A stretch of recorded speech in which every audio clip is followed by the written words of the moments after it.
Okay, we're gonna do the tutorial for the Easter tags. My daughter is here to help paint. I'm not gonna show myself painting every single piece. I'm gonna show you some of the techniques, and then you can be on your way, and then I'll pause it, and then we'll come back when it's time to put everything together. So this one has a lot of really teeny tiny pieces, so be really careful, especially with like the dot of the eye. That's going to be really easy to lose. The first bit of advice I have is on your paper that I gave you to help keep your workstation clean, lay that out, and then I don't know, you probably can't see on mine. Do you see a little bit of marking here and here and here? So I went ahead and wrote down the different colors that I bought for these tags. So if you're following my picture, write down all those colors, or if you did different ones, that's fine. And then I arranged my pieces so by color. So for instance, the P Cottontail Established 2021, I wrote white. Oh, and then the back of this tag, and I'm gonna put that white. These two are mint, then gray, then my carrots are orange, my grass is green, and Bunny and Farms is pink. So that's gonna make it so much easier to stay a little bit organized, and you're not gonna feel so overwhelmed. So the first things that I like to paint are the biggest pieces. So we're gonna go with, let's do gray first. I went ahead and scored P Cottontail Farms when I was making, so I've already filmed this tutorial before I even did the pre-orders, and as I was doing it, I was thinking it might be a little frustrating for you to try to line up the letters. So after I did that, I decided I was going to score. And so that's what you've got here. So you're going to use your foam brush. I'm just going to go ahead and squirt the paint directly onto my plate.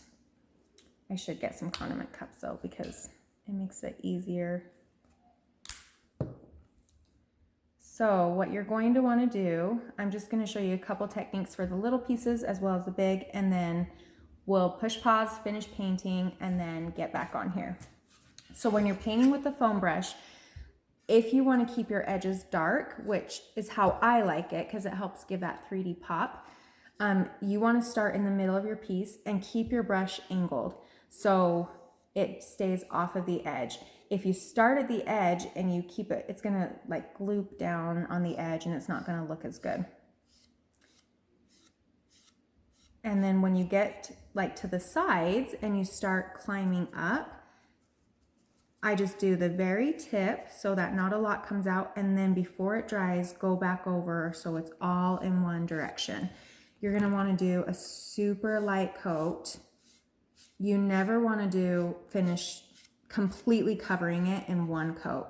It's not gonna dry evenly, it's gonna look pretty sloppy. So always plan, unless you're gonna do like a rustic look and you're gonna end up sanding it anyways, always plan on doing 2 really light coats.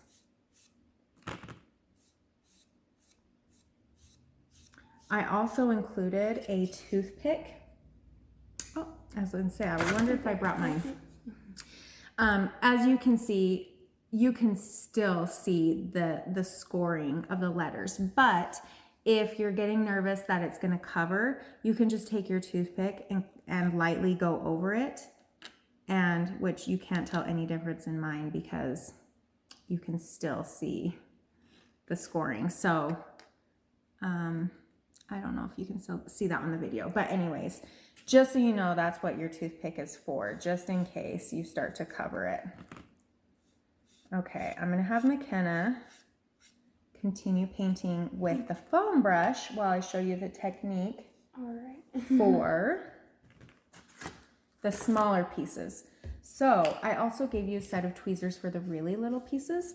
You can use them while you're painting, or you can use this when you're gluing pieces down. It really doesn't matter. I'm gonna do the carrots because I'm gonna show you 2 different techniques on these. So the first thing I wanted to show you is I did not like the colors of orange that were available for me. So I did send you with this orange, but if you also get your white,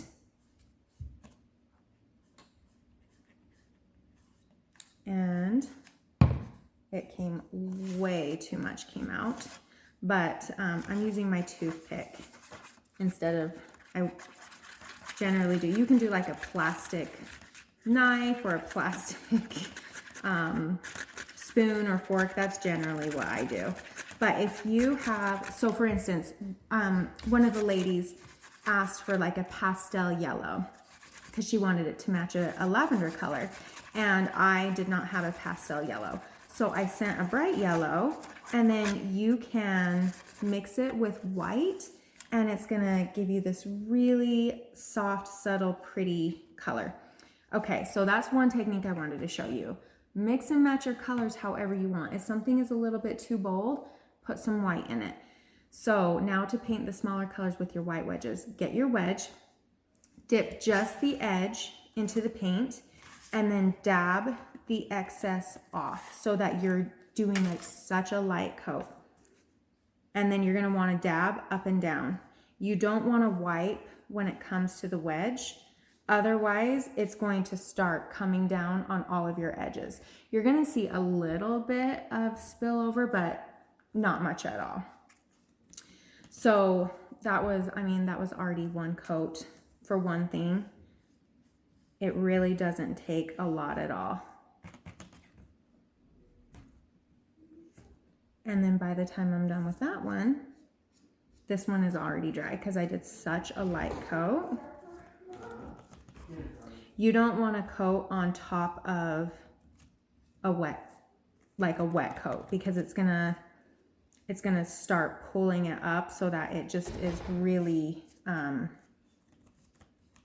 bumpy, and it's not going to be super smooth. So make sure you're letting everything dry in between. Okay, and see how light and pastel that looks? Actually, I don't know if you can. The sun is down, so we're using overhead lighting, so I don't know how well that looks. So that's my orange, and that's all done. So I'm going to go ahead and do this with all the other pieces. Actually, you know what? I'm going to show you these really small pieces. What color did I do? I did white. So I should have put this in a little cup because it's just flying out.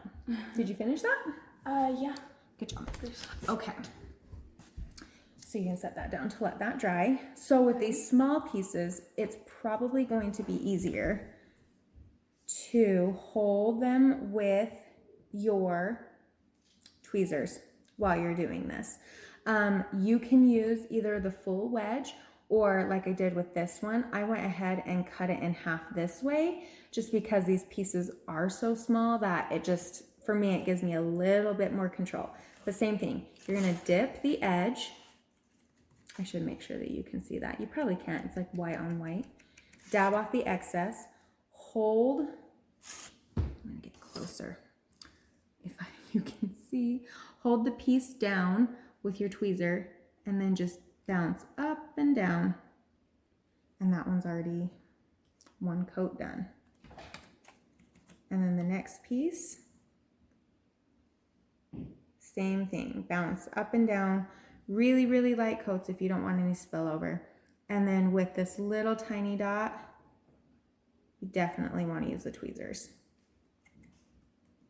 Okay, so those are the two techniques. Between the brush and the wedges, you have all the knowledge you need to paint. So I'm going to push pause, finish painting, follow the picture, or if you have any specific questions, go ahead and send me a message, and I can either do a video or I can just explain things to you, and then we'll come back on when it's time to start putting everything together. Okay, when you're completely done painting, do you want to get into the camera? Oh, yeah. So I did send you with a sandpaper with this one. It's for two different reasons. Number one, if you want like a distressed rustic look, just paint one light coat, and then when it's completely dry, go, my cat is scratching on the door, and distress it so that it kind of like the wood grain can kind of show through. Or if you're done with your 2 or 3 coats, light coats of paint, and it doesn't feel super smooth, when you add moisture to the wood, it will sometimes kind of splinter up. So you can do like a light sanding, preferably not over all of your other painted pieces. And it's not going to take the paint off, but it's going to smooth it right up. Okay, let's start putting things together. So I'm just going to basically copy, I have the paper that I included in all of yours printed out. So we're going to want the white one. McKenna did a great job painting that. Wipe that down on my dog. Okay, so the one without any of the etching, that's where you're going to put your little buffalo plaid and your 2 bars and your bunny. I only did 1 coat on all these because I've already made my tags. So if you're looking at it, or if you can see and you're like, that looks a little sparse, it probably does. Okay, get your super glue. I had one that was already open, but I don't know where I put it. I'm gonna work from the top down. So to do the buffalo plaid, if you've seen multiple videos, I say this every time, a little super glue goes a long ways. You want to glue the bigger parts. You don't have to glue every single part. You want to work fairly quickly because it does dry pretty fast. So you can see it when I look on the back. I'm just going to stick, basically, I'm going to do the outer edge and then basically these thicker pieces. So I'm going to touch the super glue to the wood and drag it along, trying to stay as close as I can to the middle. Otherwise, it's going to kind of splur out. And then just across. Okay. Then line up the top and the edges. I should do it without looking into the camera so I make sure that it's actually lined up. And then you just want to hold it down for like 5 seconds. If your wood, because it's going from inside my house to outside to, I just super glued my finger a little bit, to sitting in the mail truck, to your mailbox. So the changes of temperature can make the wood fluctuate a little bit. So if that's the case, then you might have to hold it down a little bit longer or put something heavy on it, but it shouldn't be that bad. Then do the bars next. My goal is by next month to have a more professional setup so I don't have to like lean across and or so that you can, I don't know, actually see the space. And then I put my first bar touching that buffalo plaid. And then the second bar, literally just one line down the middle, is going to be touching, whoops, the edge and line up with the bottom. And press that down. Then you're going to want to do one piece of grass first. It honestly doesn't matter which one because they'll both line up. I'm going to do the bigger piece so you can see where there's a cutout right here where the foot goes. So clearly the flat part goes on the edge. So I'm going to do that one first. All I'm going to do is glue the bottom part of that. I'm not going to even worry. That's how my son gets down the stairs apparently. I'm not even going to worry about gluing the blades of grass, and line that up on the very edge. Then do the rabbit. What is he doing? And if you can see, his foot fits in there perfectly. Then the other piece of grass where his tail goes. Wouldn't it be funny if I like was doing this backwards?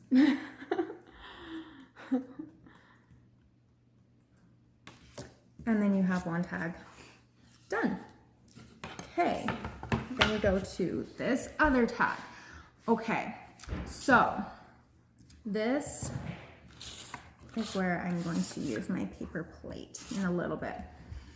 I already broke mine. This is when I broke it when I'm using the reject wood for my example.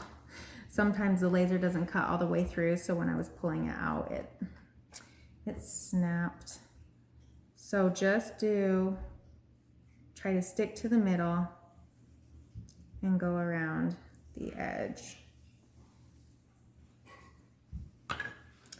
And then line up from the top.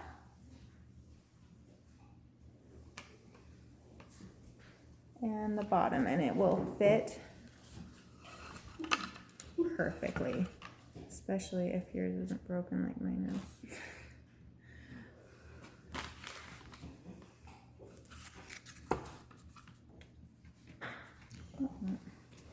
And then just hold that down for like 5 seconds, 5 to 10 seconds. What are you laughing at? Silly. Okay, so when it comes to these small pieces, there's one of two ways you can glue them down. I'm gonna do, well, let's just do the dot because it's the smallest piece. So I definitely would suggest using the tweezers for this because you're going to glue your finger if you don't.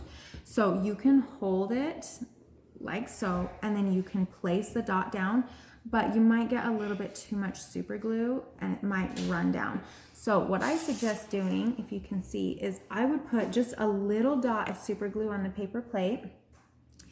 Get your small piece, like the dot for instance, and then I dip the dot in the super glue, dip it onto the paper plate just to get the excess off, and then place the dot onto the edge.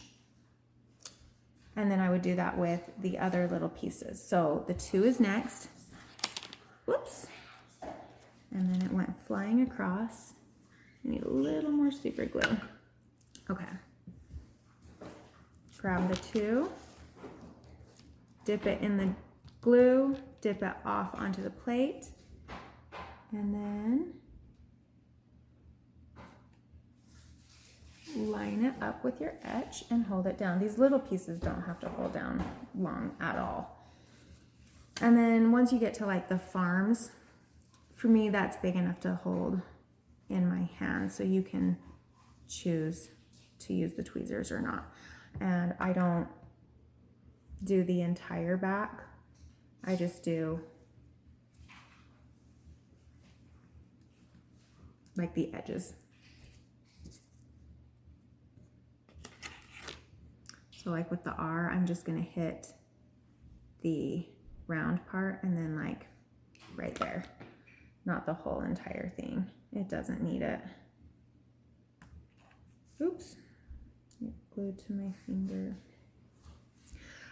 If you don't have like a roof, like your door isn't sheltered, you're gonna wanna seal these. You can find outdoor seal spray at Walmart, or even if it does have an overhang, but like you want it protected when you store it. I have a matte sealer that I like to spray my pieces with. It just helps it so they don't get scratched, and it just helps keep them lasting longer. As far as the carrots, I just put them at a diagonal. I would normally finish these last, but I'm not gonna make you watch me put all this together. So I put them at a diagonal, as well as the tops. And with all these, you can lay it out and then just pick up each piece as you go. That's how I normally do it, but I'm just trying to show you all the different sizes. I'll do the cottontail and then we'll press pause to finish. So as you can see, there's some really, really thin pieces. I'm not even gonna try to put super glue on them. I'm just gonna concentrate on the thicker pieces. So the C right here, the T, the N, the T, this little part of the A, and then this part of the L. These pieces aren't heavy enough to need super glue everywhere. And plus, the more you have, the higher chance you're going to get that it's going to seep out. And then how I lay it out, I don't know, you probably can't see it, but I start with the C, and then as I'm going across, apparently my phone said it's had enough because it cut me off. So I'm just going to, before I finish gluing everything else, I'm going to show you how to put your tags together. So I gave you some twine. So put the two ends together so that you can find the middle. Where the middle is, pinch that, put your tags together. If you want to display them the way I did on my wreath, the Peter Cottontail is going to be in the front. You're going to put the twine through both holes. Don't pull it all the way through. Open the loop with your hands and take the two end pieces, pinch them, and pull them through the loop. Or you can just tie it around. But I like this because it gives it like a cute little decorative knot. And then that is how you're going to tie this to your wreath. Then I sent you with 2 glue dots. What the glue dots are for, they're very sticky. So you figure out how you want them to stay. So for me, I wanted them to hang down like so. So I set them down into my super glue, and I'm going to put a glue dot right here. If I can peel the paper off. There we go.